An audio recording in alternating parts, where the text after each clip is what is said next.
I was not supposed to be standing in the cold that morning, watching my mate hand my place at the ceremony to another woman.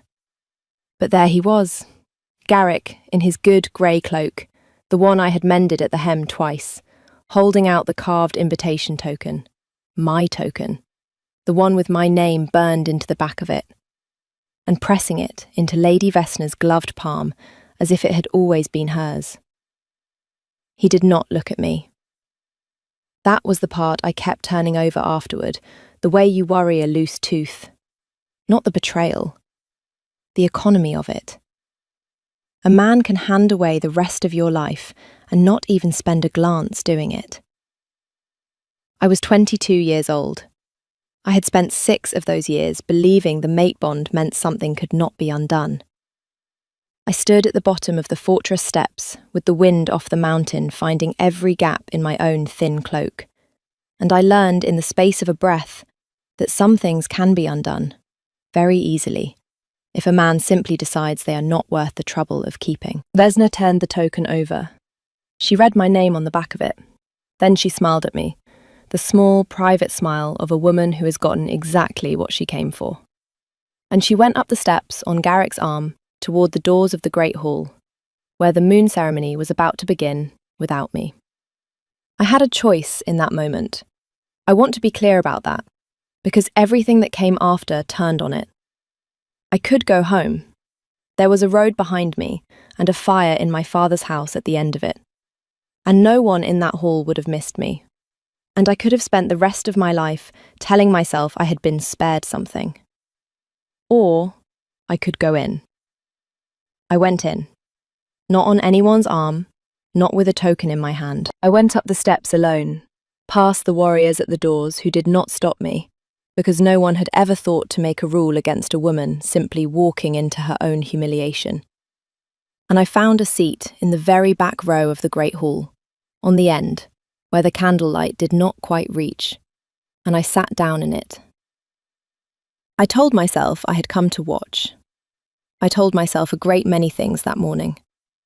What I did not tell myself, what I did not let myself notice until much later, was that across the entire length of that hall, on a throne carved from black oak and old iron, the Alpha King had gone very still. I did not see it. I was looking at my own hands. But his wolf saw me. The moon ceremony is the oldest rite the pack keeps. Once a year, on the first full moon of spring, the unbonded come before the Alpha King, and the bond is honoured. Names spoken aloud, mates confirmed, the new pairings blessed before the whole of the court. It is meant to be the happiest morning of the year. For most of the women in that hall, it was. They wore flowers in their hair, and they sat near the front with their hands folded in their laps, glowing. I sat in the back and watched Lady Vesna take a seat in the second row beside Garrick, in the place that should have been mine. And I watched her arrange her skirts and tilt her head toward him and laugh at something he said. And I thought, with a calm that surprised me, so that is how it is done. I should explain about Garrick. We were not a love match. I want to be honest about that because it makes the rest of it stranger. His wolf had named me when I was 16, in the ordinary way, at a harvest gathering, and the village had treated it as settled from that day. I had grown into the idea slowly, the way you grow into a coat bought too large. He was not unkind.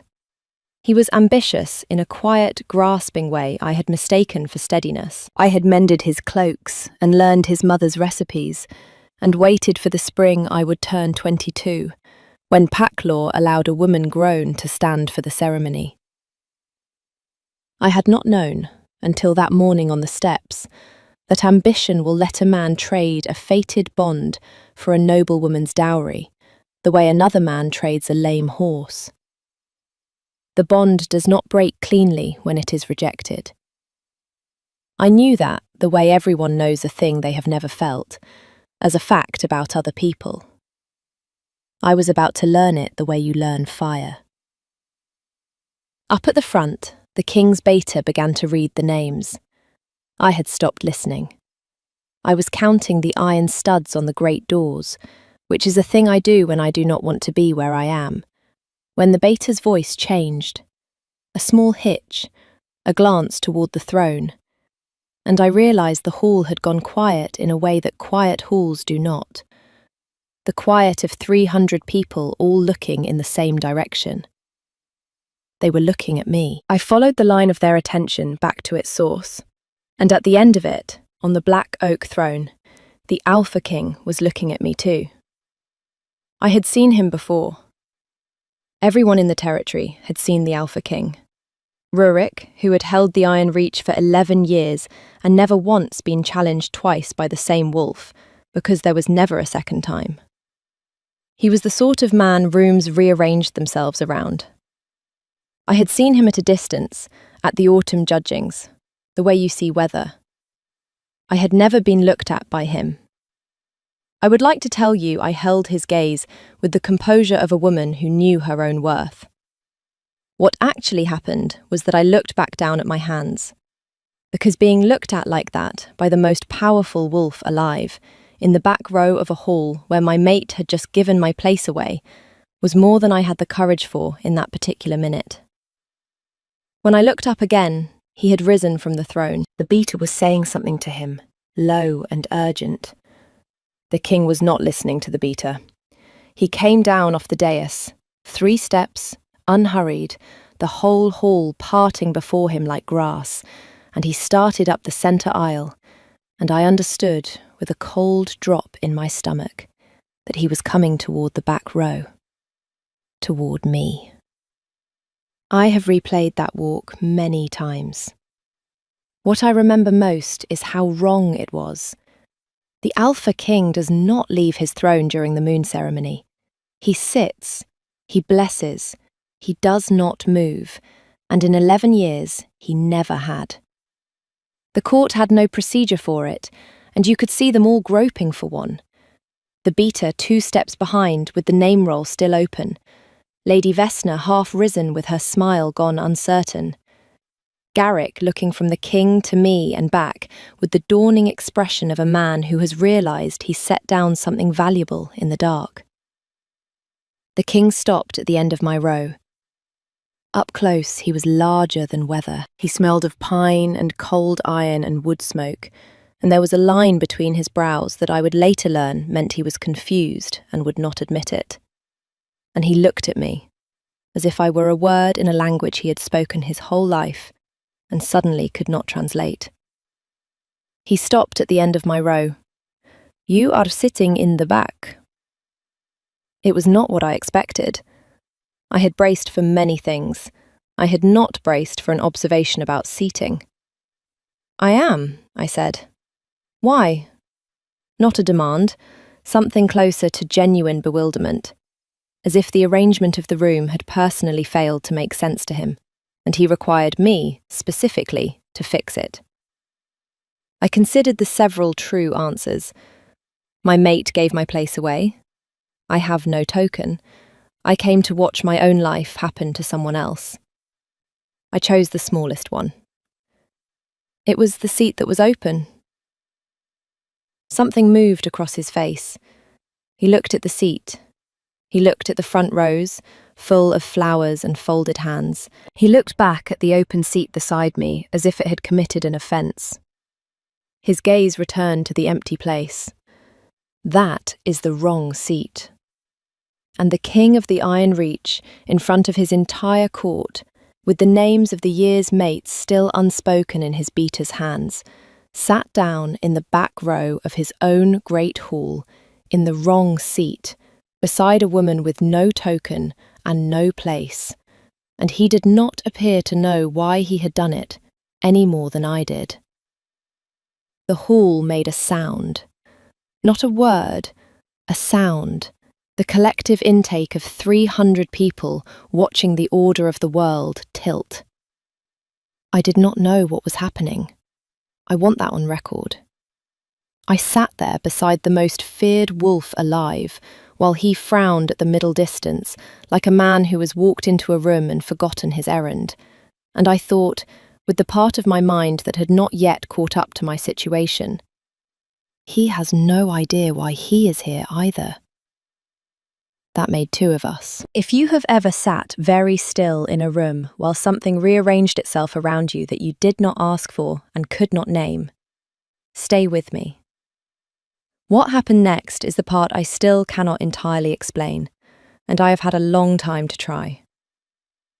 The moon and iron icon is where I keep the rest of these nights, if you want them. The beta cleared his throat. My king, the names. Rurik did not look at him. Read them. From the dais, my king, traditionally, read them from where you are standing. So the beta read the year's mate standing in the centre aisle, while the alpha king sat in the back row beside me, and I have it on good authority that no moon ceremony in the history of the pack has ever been conducted that way before or since. When the beta reached the pairing of Garrick and Lady Vesna, Rurik went still in a way I felt before I understood. He turned his head and looked at the token in Vesna's hand. My token, with my name on the back of it, that she had not thought to hide, and the line between his brows deepened.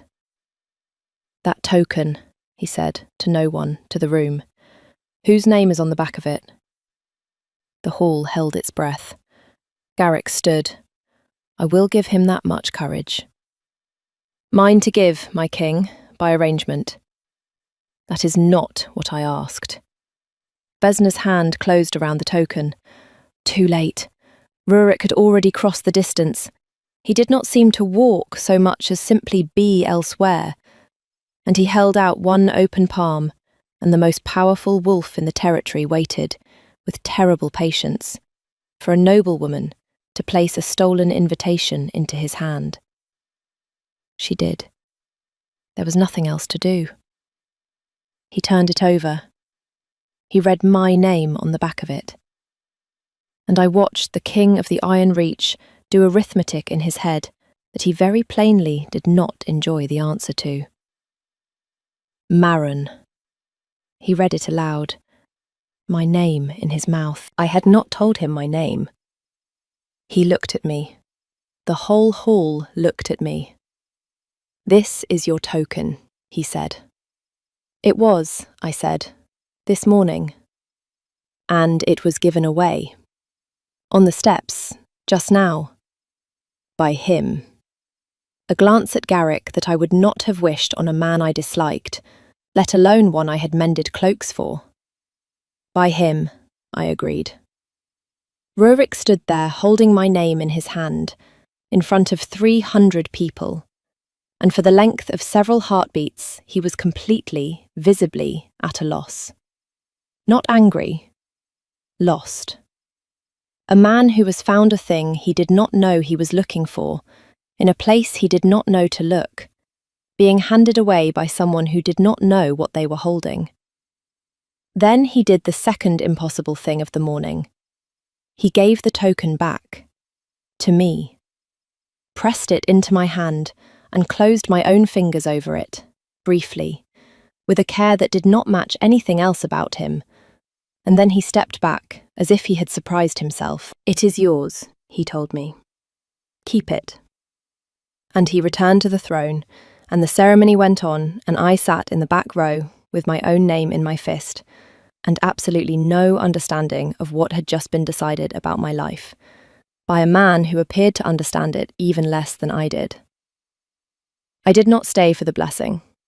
I slipped out the side door while the court was still murmuring, and I walked the cold road home, and I did not let myself cry until I was past the last houses, because I had learned long ago that a woman who weeps where she can be seen is a woman whose business becomes everyone's.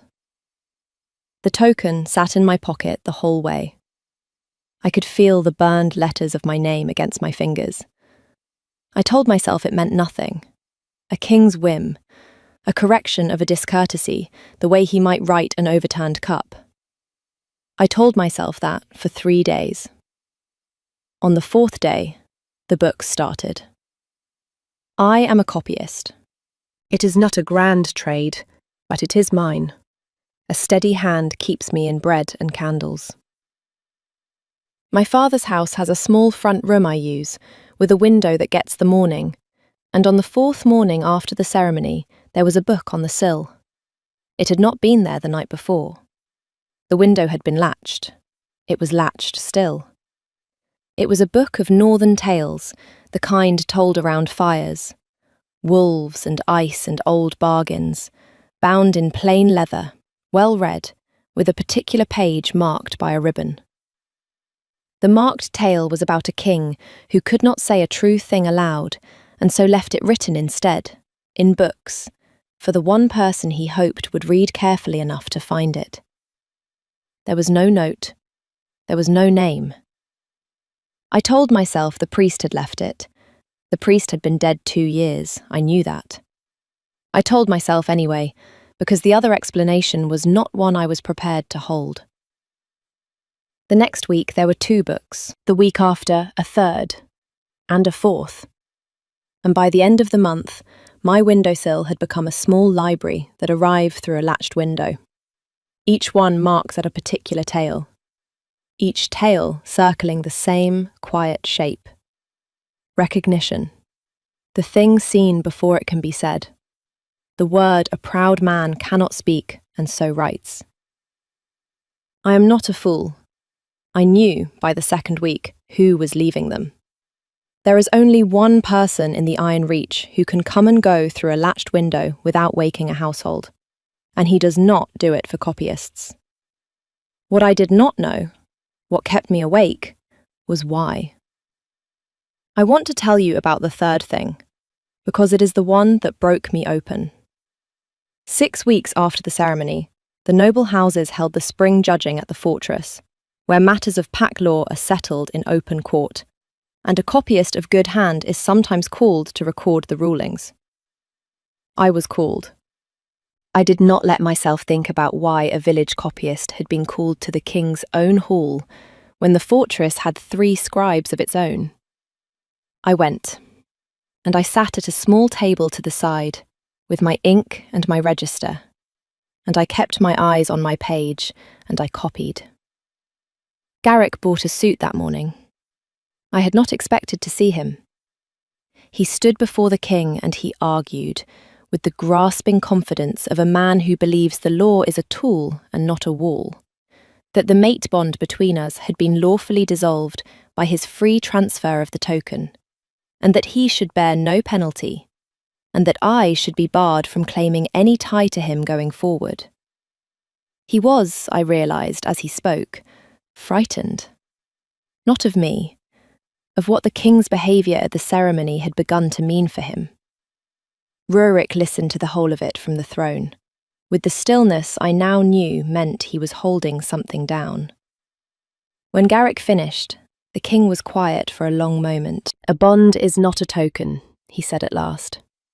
The token is paper. The bond is the thing the paper records.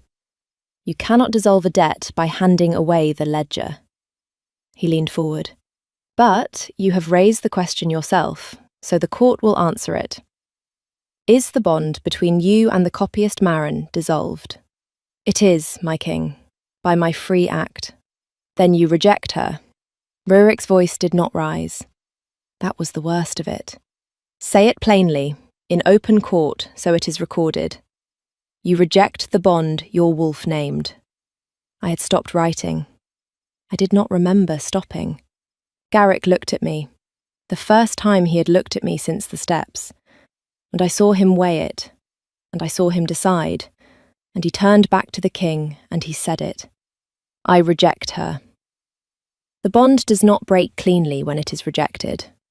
I told you I would learn that the way you learn fire. I learned it then. It went through me like cold driven into the marrow, like a hand closing around my breath and refusing to let it go. The room tilted. My pen rolled off the table. Somewhere very far away, I heard the ink jar break. The rejection of a fated bond is a wound the body takes whether the heart wanted the bond or not. And my body took it, folding me forward over the little table, the cold racing out from my sternum into my hands, my vision going white at the edges. I did not cry out. I want that on record too. I gripped the edge of the table until the wood bit into my palm, and I held myself in the chair, and I did not give that room the sound it was waiting for. And then there was warmth.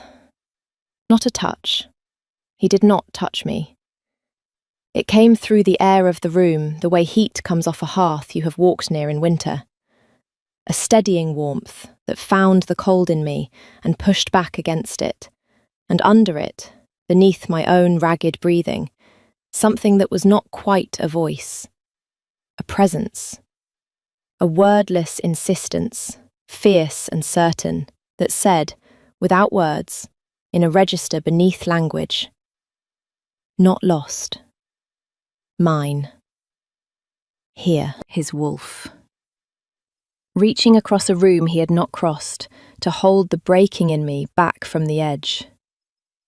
I got my breath. The white receded. I sat up. The king was on his feet at the dais, one hand braced on the arm of the throne, his knuckles white, his whole body angled toward me like a drawn thing. And on his face, naked, undefended, in front of his entire court, was an expression I had no business seeing on the most feared wolf alive. He had felt it. The breaking of my bond to another man had gone through him. The court saw it.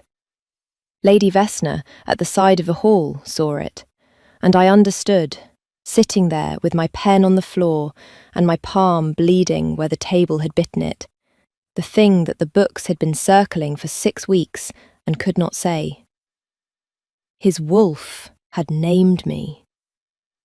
At the ceremony, in the back row, in the wrong seat, the most powerful man in the territory had been fated to a copyist with no token, and he had been leaving books on her windowsill for 6 weeks because he did not have the first idea how to say so out loud. The oblivious king, the court would call him later, when it became safe to make small jokes about it. The wolf knew. He was the last to find out. I did not feel chosen. I want to be honest about the texture of it. I felt cracked open in a public room, in front of the man who had rejected me and the woman who had taken my place. And I felt the warmth of a wolf that was not mine to want, holding me upright. And over all of it, I felt furious. At Garrick, at the room, and yes, at the king. For the unbearable presumption of a man who would leave a woman books for 6 weeks and let her find out what they meant like this. I stood. My legs held, barely. I retrieved my pen from the floor. I set my broken ink jar upright, though there was nothing left in it to save. "The ruling," I said to the king, in a voice that came out steadier than I felt, "should be recorded, if the court still requires a copyist." I lifted my bleeding hand a little. Mine is unsteady at present. It was the closest I could come, in that room, to telling the Alpha King exactly what I thought of how this morning had gone. He understood me. I saw it land. The line between his brows again, but underneath it now, something that might have been the beginning of shame, in a man who I would later learn had not felt the need for it in 11 years. "Court is adjourned," he said, without looking away from me. "The ruling stands. The bond is dissolved." A pause. "The penalty against the copyist standing is denied. She keeps her rank, her trade, and her name."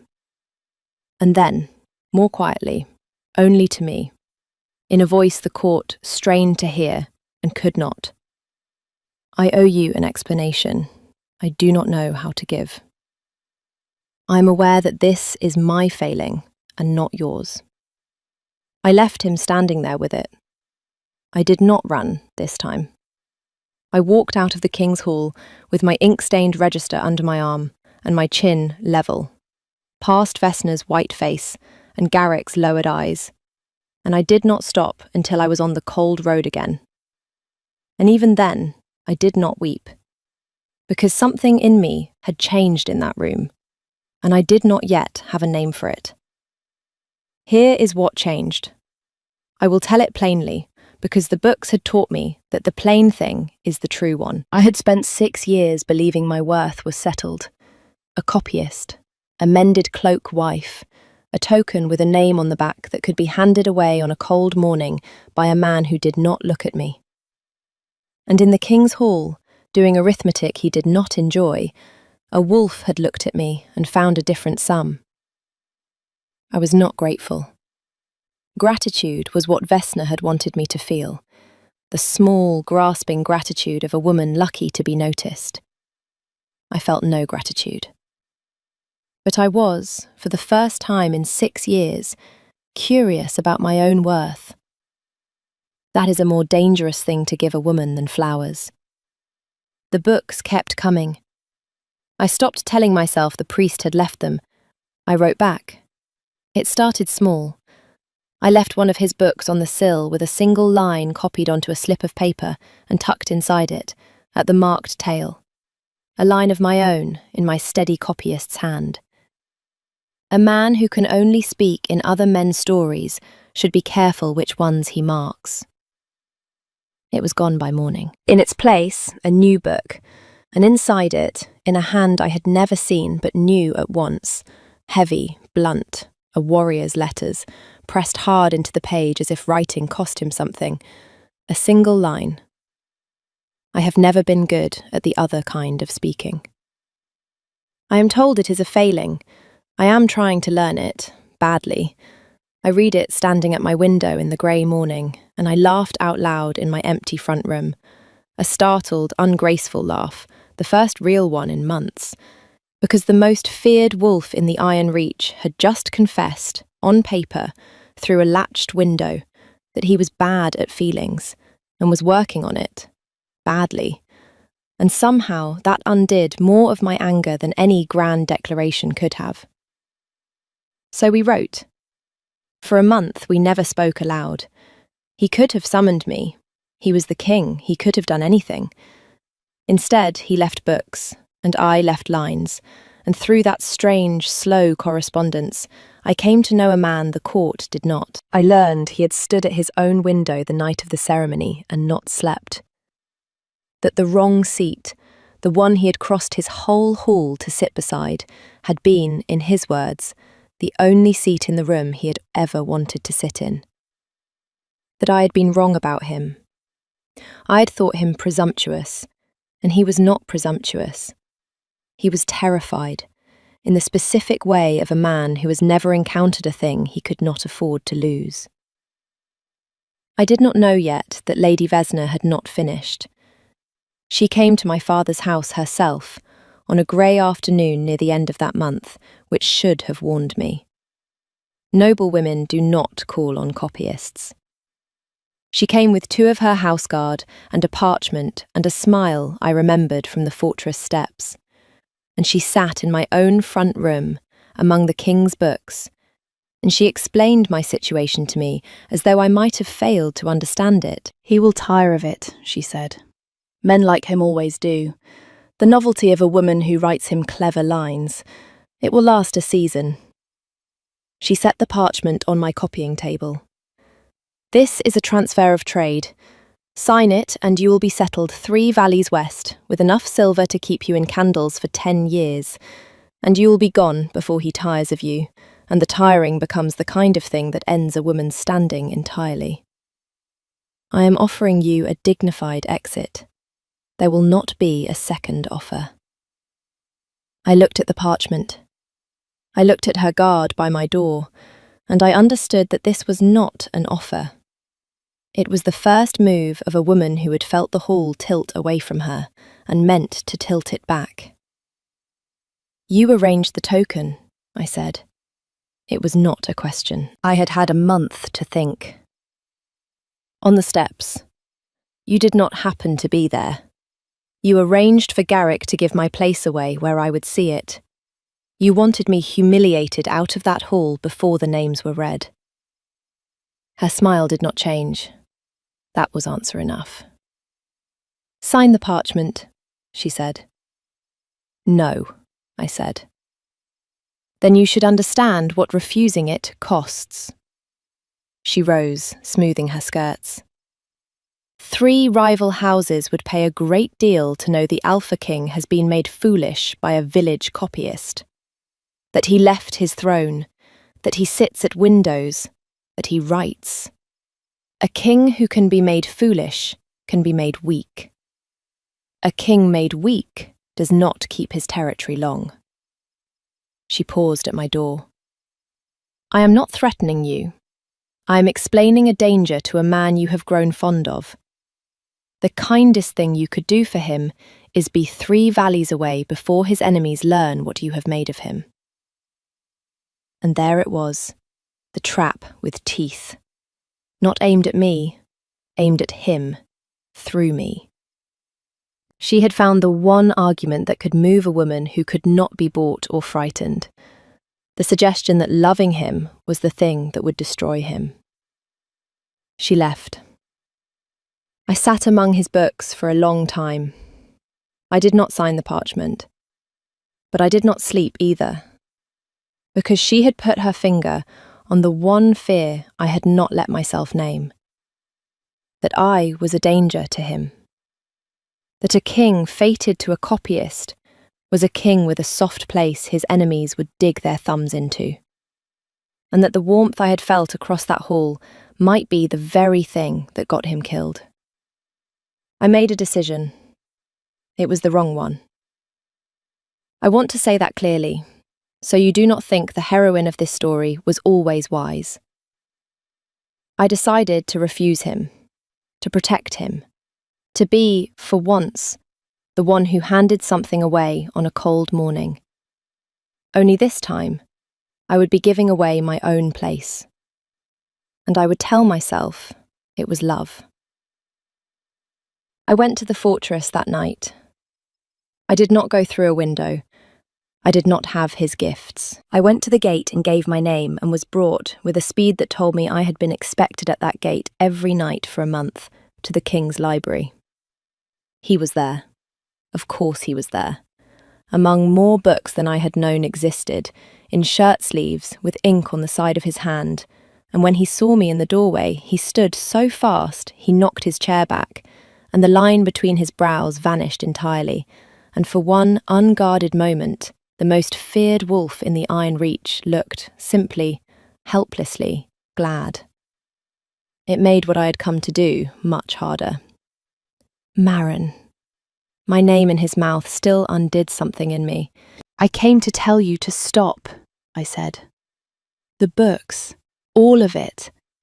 I came to refuse you, before you ruin yourself over a copyist." The words I had rehearsed on the road. Lady Vesna is right. A king fated to a woman with no house and no name is a king with a weakness his enemies will use. I will not be the soft place they dig into. I am going west. I came to say it to your face, because you said the speaking aloud kind was a failing, and I will not have you learn it badly from a letter I leave on a sill. He was quiet. He did not close the distance, and I would understand later that he stopped because he had learned, somewhere in that month of letters, that I needed the choosing left to me. He came around the desk and stopped 3 paces away.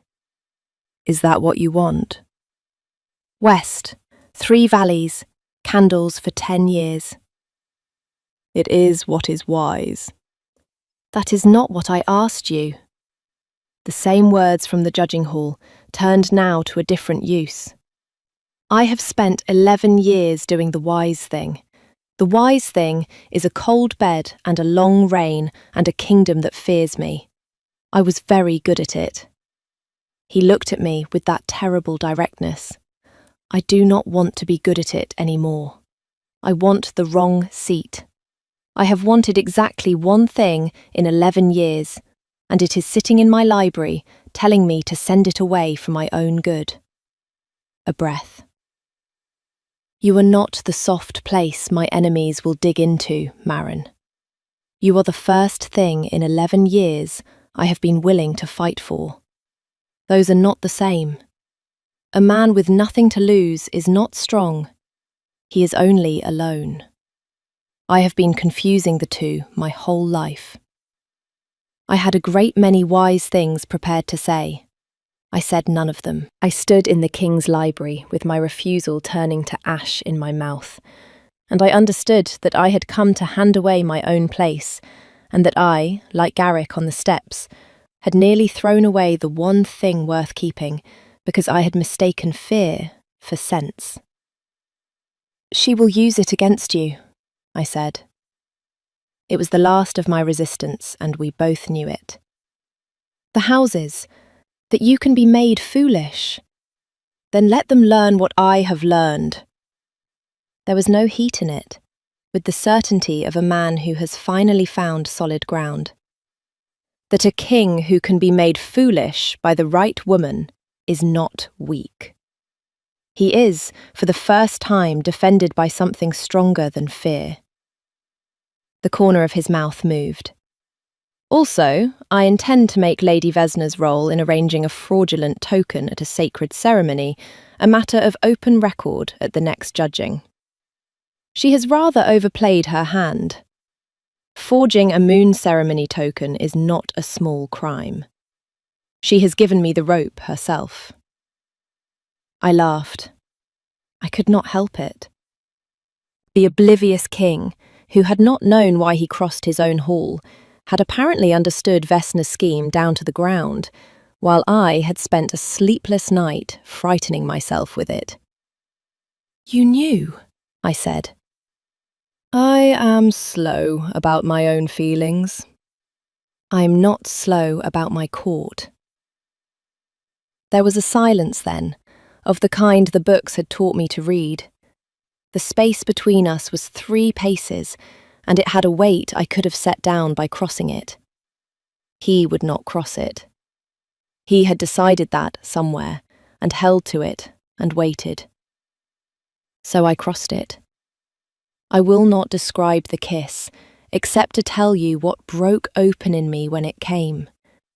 The 6 years of believing my worth was settled, cracking like ice off a thawing river, and underneath it, something I had not let myself feel since I was a girl.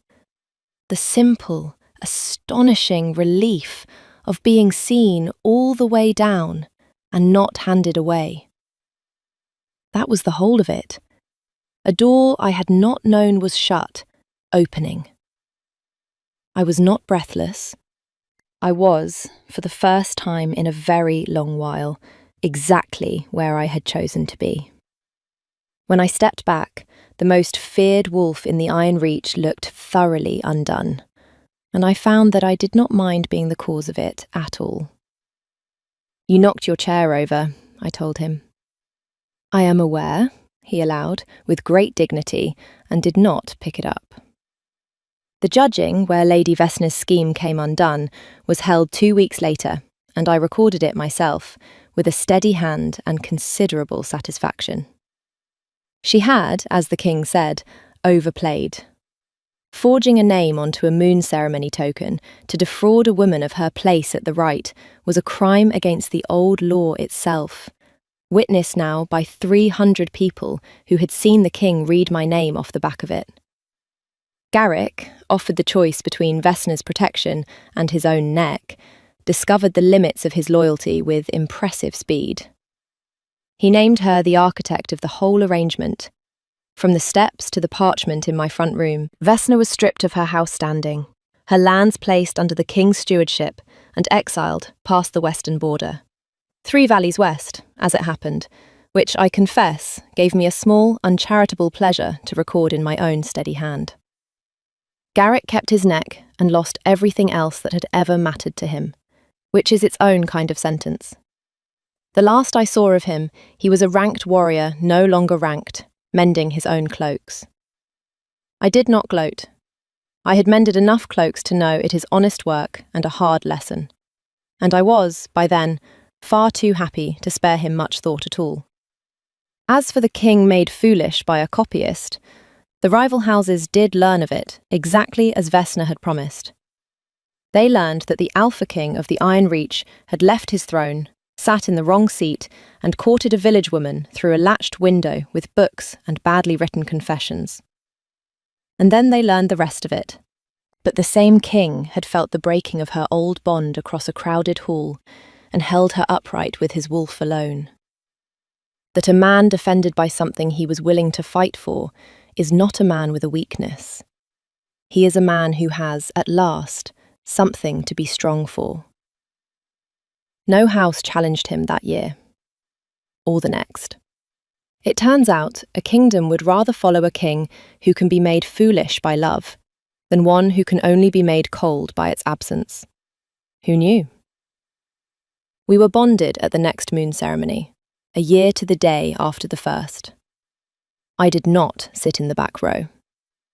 But I will tell you a thing he did, that I have never told anyone, because it is mine. When the hall was full and the court was assembled, and the names were waiting to be read, the King of the Iron Reach came down off his dais, unhurried, the whole hall parting before him like grass, exactly as he had a year before.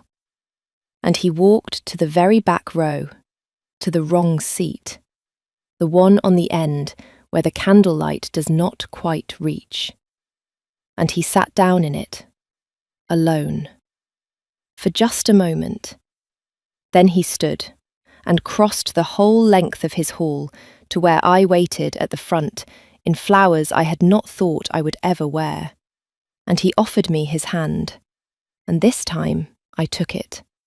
And we walked up the aisle together, while 300 people who had once watched the order of the world tilt, watched it, finally, set right.